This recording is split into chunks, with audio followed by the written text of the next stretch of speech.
Le premier invité de ce matin, c'est Wilfried Mwana Kassongo. Monsieur Kassongo, bonjour. Bonjour, monsieur Lumbala.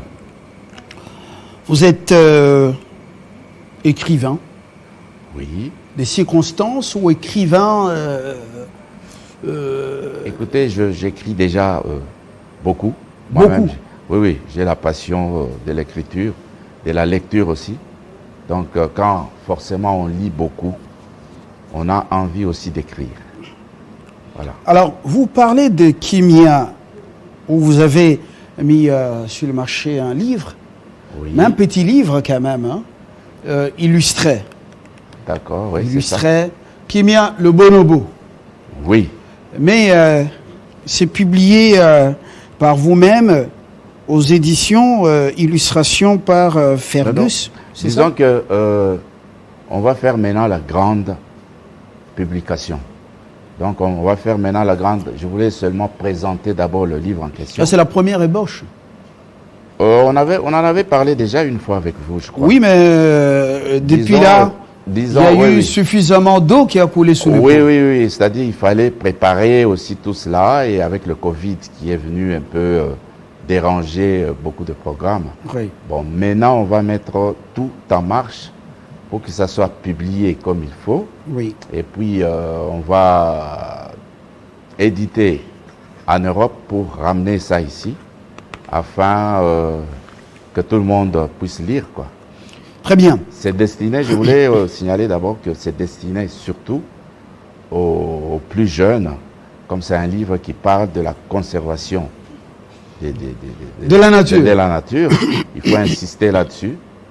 Et que le bonobo se trouve seulement au Congo.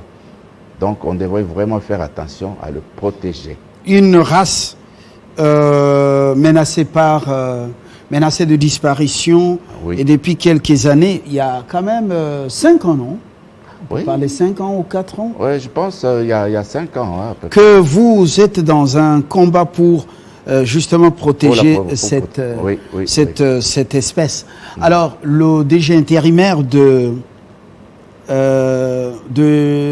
l'ICCN, lui-même un grand forestier, comment on l'appelle encore? Mouchete Olivier. Mouchete Olivier, je crois que c'est quelqu'un qui peut dévorer ça en moins de temps. Il a la passion de la nature, la passion de oui, je crois que c'est lui, c'est l'écosystème. C'est la personne idéale, à mon avis, qui pourrait s'occuper de ça, parce que ça concerne, disons, son travail. Eh bien, alors vous écrivez ce petit livre dans le souci de prêcher la paix et l'amour entre les peuples. Oui, parce que Kimia en lingala, dans notre langue, on parle couramment. Kimia, c'est la paix. En swahili, c'est la paix aussi, Kimia. Donc, moi, mon souci, c'est passer un message de paix aussi entre nous, Congolais. Donc, c'est un grand message de paix, hein, qu'on ne puisse pas tout le temps se quereller entre nous, qu'on cherche plutôt des solutions pour avancer, pour faire avancer notre pays. Et pour cela, il faut s'inspirer de bonobos. Mais les bonobos, par moments, ils sont très agités, comme leur maître congolais. Bon, écoutez, il ne faut pas... Alors que vous prêchez la paix et l'amour. Si. Moi, je crois plutôt qu'il faut prendre le côté positif. Le côté positif. Il ne faut pas aller du côté... non, mais nous faisons une lecture apprivoisée. Les bonobos, dans leur sanctuaire, ils ont leur sont des animaux, agités, très mouvementés. Mais c'est surtout la paix. Aussi, la paix qui cherche. Ils passent pour des grands amoureux. Ils ont vraiment la romance. Alors, qu'est-ce que vous nous transmettez comme vrai message là? Bon, écoutez, c'est un message de paix, comme je viens de le dire. C'est-à-dire, ne faites pas trop la guerre, essayez de prendre les choses autrement, quoi, de se parler, voilà, de régler surtout nos problèmes en discutant, quoi.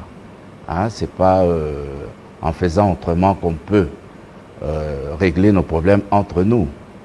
Voilà un peu le message que moi j'ai. Bonobo, vous dites c'est une espèce menacée. Vous voulez bien attirer l'attention de tout le monde sur la protection de cet animal Oui.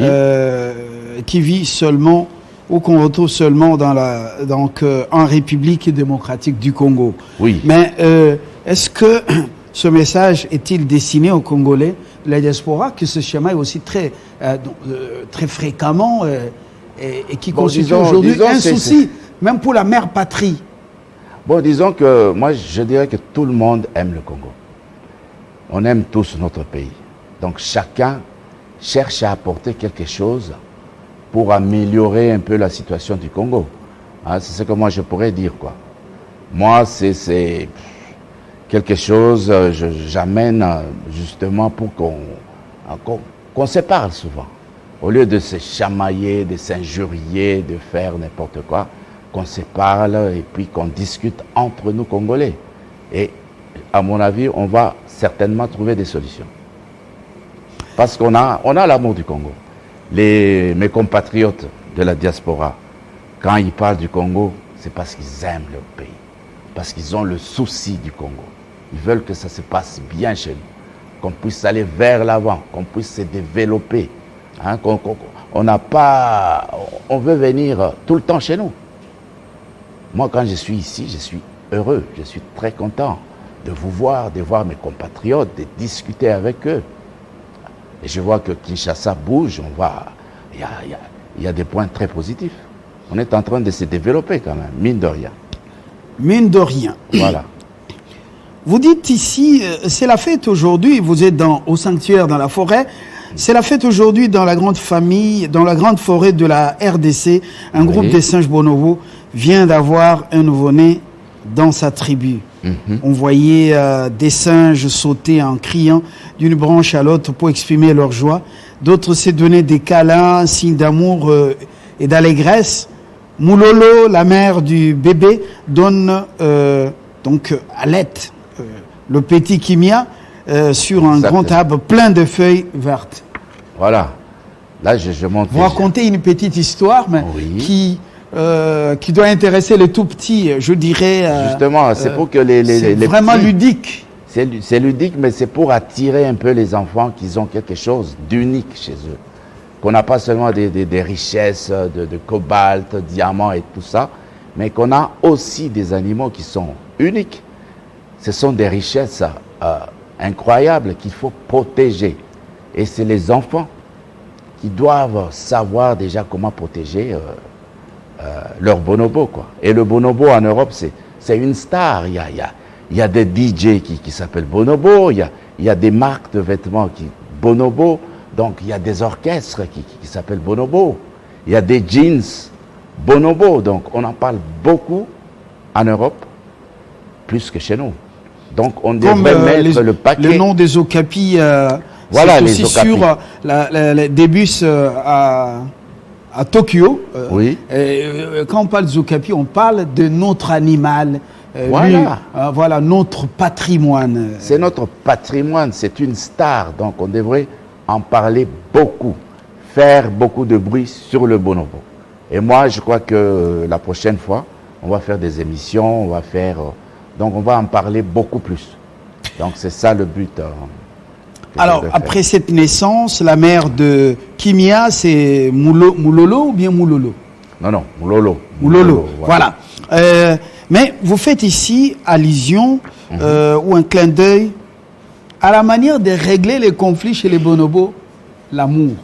L'amour, toujours l'amour. Seulement les câlins, mais aussi cette manifestation, l'amour universel, cette expression voilà, visible de l'amour.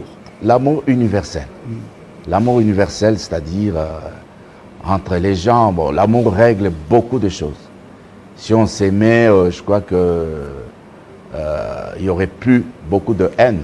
Et les haines, justement, apportent des guerres, apportent toujours des mauvaises choses. Donc pour moi, l'amour, c'est quelque chose de grand, d'unique, qui fait qu'il y a la paix, que les gens discutent, les gens se parlent en bien, quoi. Pas toujours se taper dessus. Bon, voilà, moi, je crois que c'est pas joli, quoi. Les problèmes quotidiens se terminent toujours par des signes de tendresse. Pour les bonobos, c'est vraiment une grande leçon que vous léguez aux Congolais. Pour les bonobos, l'amour des autres est primordial. Voilà, c'est primordial. On nous montre vraiment que c'est un exemple à suivre. Pour moi, c'est un exemple à suivre. Donc, pas dans tous les petits détails, mais en général, c'est une façon de régler nos problèmes par l'amour. Pas la haine. Donc, pas la haine. Pas la haine. La haine engendre beaucoup d'émaux, voilà. Aux conséquences incalculables pour la nation, pour soi-même, d'abord pour soi-même, pour la nation et pour pour tout le monde. Hein, pour tout le monde. C'est pour tout le monde. Mais dans ce récit, vous dites, soudain un coup de feu retentit non loin de la fête des bonobos où Moulolo, la mère, est en train de bien prendre soin de son bébé qui est Kimia. Voilà. Alors, on entendit des voix humaines, de gens qui couraient dans la forêt. Ce fut d'abord un silence craintif parmi les singes, et les plus âgés savaient déjà à quoi s'en tenir. La peur et la panique s'emparent d'eux. C'étaient les chasseurs des viandes des singes qui venaient faire leur macabre. Oui, emplette. Emplette. Ça veut dire que, voilà, il y a des chasseurs de viande. Il y a des chasseurs qui aiment manger le bonobo. Et ça, c'est criminel. Pour moi, c'est un crime. Déjà parce que le bonobo, c'est l'animal le plus proche de l'homme. De l'homme. Ah oui. Le bonobo, c'est le seul animal qui est plus proche de l'homme. On dit même le plus, qui semble être intelligent. Qui semble être, qui est intelligent. Oui. Pas qui semble, mais qui est intelligent. Hein, ça, il faut le souligner. Alors, il y a, moi, je voulais parler des chasseurs de bonobo, hein, des chasseurs qui vont dans la forêt. Les braconniers. Moucheté Olivier a déploré cela dernièrement au Sénat quand il était reçu au bureau par Bati Lukwebo. Il a dit il y a péril en la demeure. Voilà, parce qu'ils vont disparaître. Si on continue à les tuer, à les manger, à faire n'importe quoi avec eux, ils vont disparaître et puis on ne va plus en parler. Ça sera dans des zoos, dans des endroits comme le Lola des bonobos, mais il est dans la nature, c'est là où il doit être, quoi. Mais on doit faire des efforts, encore plus d'efforts, pour arrêter les braconniers qui le tuent, pour manger cette viande. On a assez de viande en RDC quand même, hein? On ne peut pas s'acharner sur le bonobo. Les chimbriki, tout ce qu'on a à manger, les antilopes et tout, voilà quoi. Pourquoi s'acharner sur le bonobo? Ça, c'est un crime. Voilà. Alors, la suite de la scène, vraiment, n'est pas bonne pour vous la décrire, mais je voudrais seulement, parce qu'il y a eu pagaille, les pauvres bonobos sont menacés par ces chercheurs de viande, ces braconniers. Vous faites intervenir Mokonzi, le chef. Oui, Mokonzi, bon, en Lingala... Il poussa un grand cri, signe d'alerte générale, c'est-à-dire le père de Kimia, le mari de Moulolo. Voilà. Il pousse un grand cri, signe d'alerte générale après le silence qui avait figé tout le monde. Ce fut alors la débandade totale parmi les bonobos, les sauve qui peut. Oui, c'est ça. Donc, les chasseurs, ils viennent souvent chasser le bonobo. Alors, les anciens, donc les vieux comme le Mokonzi, qui est le chef du clan, quoi. Il connaît déjà comment ça se passe. Alors, quand il voit les braconniers arriver, il pousse un cri, comme ça, tout le monde est alerté. C'est alerte générale maintenant, on doit fuir. Hein, donc on doit décamper le plus vite possible. Et l'endroit où ils peuvent aller, pour eux, c'est les arbres, aller plus loin, encore plus haut. Comme ça, on ne va pas vraiment les atteindre. Mais quand même, ils ont tiré aussi, les braconniers. Les fusils peuvent mais oui, les atteindre. Oui, mais s'il y a beaucoup de feuilles, si c'est bien caché, ça sera quand même assez difficile. Mais il est arrivé quand même à atteindre quelques-uns. Hein. Les braconniers, ils ont l'habitude, donc ils sont arrivés à tuer quelques-uns. Parmi eux, c'est la mère, la maman de Kimia qui tombe. Moulolo fut touché et s'écroula dans un cri terrible. Un homme la ramassa et voulut la jeter dans un grand panier que ce complice avait été amené. Destination la bouche. Destination la Ou bouche. la marmite. La marmite ou d'autres cérémonies, on ne sait pas comment. Mais d'abord, c'est la bouche. Et pour un petit enfant comme ça qui vient de naître, mais c'est une tragédie. Tragédie. C'est quelque chose d'horrible, quoi. Donc, voilà. Et le petit Kimia pleurait, accroché dans la poitrine de sa mère, et sa maman ne répondait plus, tuée par les méchants braconniers. Oui. Il se rappela alors qu'il avait une commande d'un sorcier qui voulait un singe pour ses sacrifices. Et là, c'est les braconniers, non? Ça, c'est le braconnier, et puis bon, voilà. Il prend le petit qui vient, il l'amène chez le... Oui, il veut faire quelque chose avec quoi. Bon, on ne sait pas quoi exactement, mais bon. Il est livré au sorcier parce qu'il avait besoin... Voilà, c'est un peu dans l'histoire. D'un bonobo vivant, voilà. C'est un peu dans l'histoire pour donner un peu une belle histoire pour les tout petits. Voilà, justement.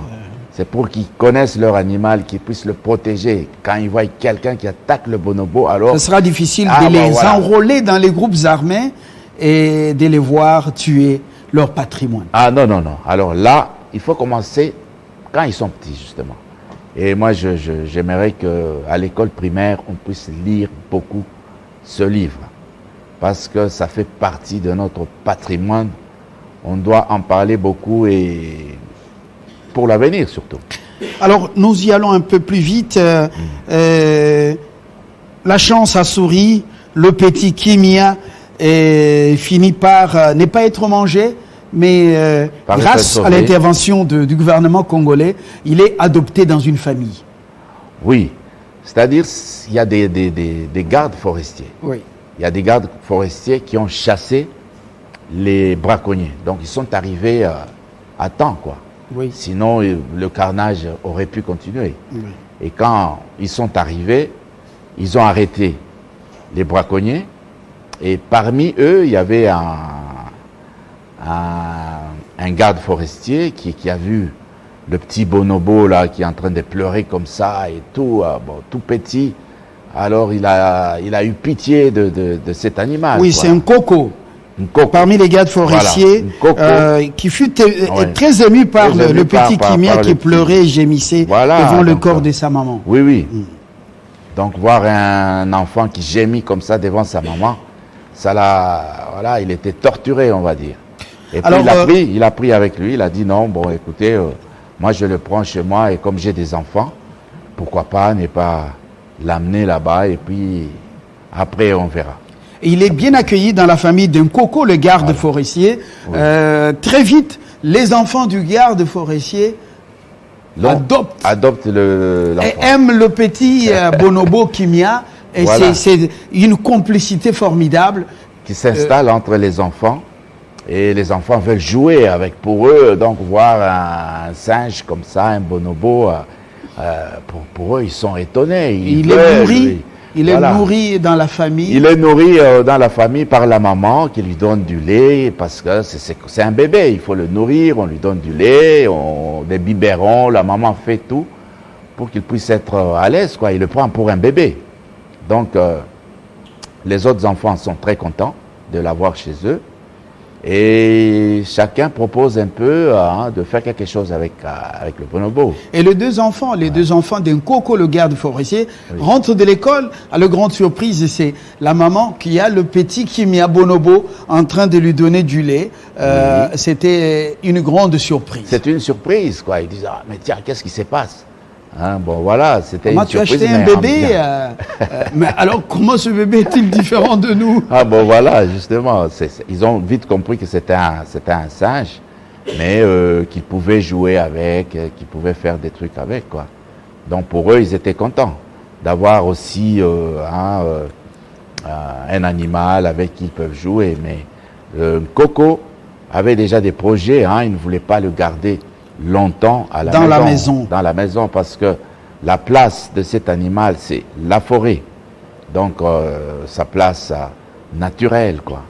Donc voilà, il projetait déjà de l'amener dans le grand site Lola des Bonobos. Lola des Bonobos, mais qui est aux Le environs, départ peut-être. de Kimia, de cette famille, c'était une séparation douloureuse Mais avec bien les sûr. enfants d'un coco. Mais bien sûr, parce que les enfants sont habitués maintenant. Hein. Même le petit bonobo, le petit Kimia est habitué aussi. Donc, ça a été douloureux quand même.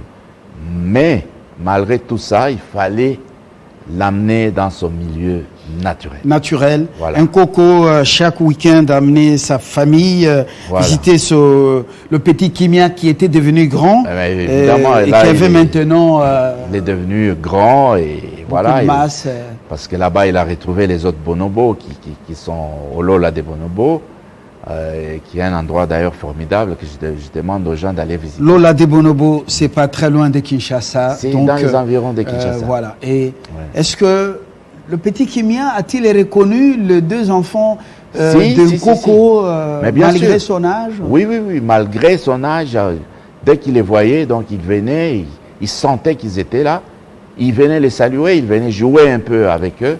Après, évidemment, bon, il était dans son milieu, quoi. L'histoire est illustrée par Wilfried Mwanaka-Songo avec voilà, sa maison. Voilà. Kimia le Bonobo, une histoire fascinante. Que je vous recommande. Nous avons en fait tout une cas. lecture en kangourou. Hein, Oui, voilà, oui. parce que Mais le temps, bientôt, il va être sur le marché et je demande aux Congolais de l'acheter pour sa protection. Donc, Voilà. on va en parler encore plus. Et je pense avec le ministère de l'Environnement et le DG Mouchete, que je salue aussi en passant. Donc, on va mettre plus de pression là-dessus pour avoir plus de visibilité et que les gens comprennent. surtout que les enfants apprennent à Apprennent aimer à la le- nature voilà. et le patrimoine que Dieu leur a donné. Donné. Quand ils vont grandir, ils ne vont pas oublier ça. Et surtout cette histoire fascinante de Kimia. Voilà. Moulolo, Mololo Nkoko, Nkoko et qui encore Mokonzi. Mokonzi. Ah, voilà. Mokonzi, c'est un cette Lingala, histoire c'est- peut davantage Le porter chef, quoi. dans le cadre de cours de l'étude des milieux. Voilà. Et justement. études des milieux, des choses comme ça. Je crois qu'à l'école primaire, avec Voilà. les dessins qu'il y a, Voilà, avec ça les peut beaucoup, illustrations, ça va les aider à mieux comprendre la nature de notre D'accord. pays. Au lieu Et d'aller la dans- richesse qu'on a, à part le cuivre et tout ça. Ça, c'est une grande richesse. c'est une aussi. richesse. Bientôt, la rumba, inscrite au patrimoine immatériel universel de l'UNESCO. Ça, c'est une bonne chose aussi. C'est une bonne nouvelle. Nous attendons justement la réponse de ceux qui ont reçu le dossier de deux Congos qui ont travaillé en synergie. Merci Wilfried Mwanaka-Songo. Je vous recommande ce livret au lieu d'enseigner Charlemagne, Napoléon Bonaparte aux Louis enfants. XIV. Louis XIV, ça ne sert à rien. Ce sont des histoires dépassées. On est capable d'écrire aussi Merci. des histoires. pour Très nos bonne enfants. journée. Merci aussi, messieurs, de m'avoir reçu. Voilà, dans un instant, le second invité.